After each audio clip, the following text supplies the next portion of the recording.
నే వేచి ఉండేదా.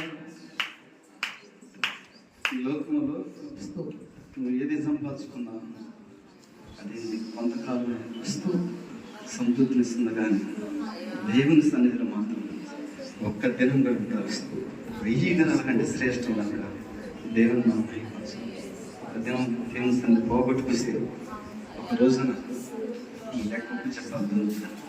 అందుకే పరుగు పరుగున దేవుని సన్నిధిలో కనపడాలని, పరుగు పరుగున దేవుని సన్నిధి గడపాలని ఆయన సన్నిధి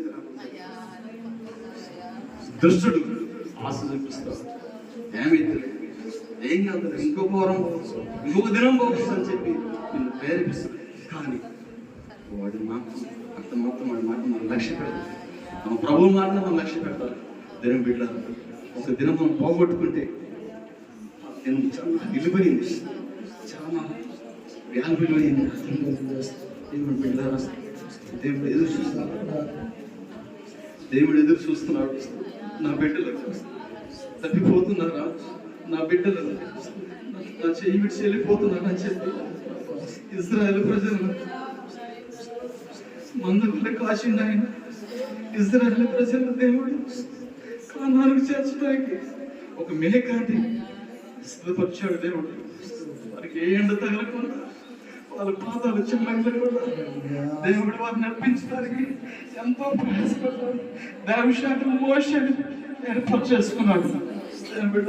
నీ కొరకు, నా కొరకు ఇది దేవుడు ఈ సంఘం కొరకు సేవకులు ఏర్పరచుకున్నాడు, ఈ ప్రాంతాన్ని ఏర్పరచుకున్నాడు. జ్ఞాపకం చేసుకో. ఒక దినాన్ని లెక్కొప్పు చెప్పాలి.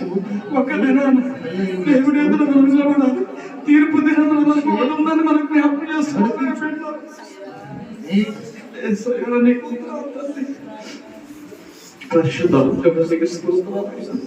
నీ సన్నిధి పోగొట్టుకోవడం మాకు ఎంత మాత్రమైనా ఇష్టం లేదు. అందుకని నీ సన్నిధి గడపాలని, నీ సన్నిధిలో ప్రభుత్వం నిలబడాలని ఆశగలకు వచ్చిన ప్రభు, ఆశగల ప్రాణాలు ప్రభు నువ్వు తృప్తిపరిచే దేవుడు తండ్రి. ఆధారం నీవేగా, నా జీవం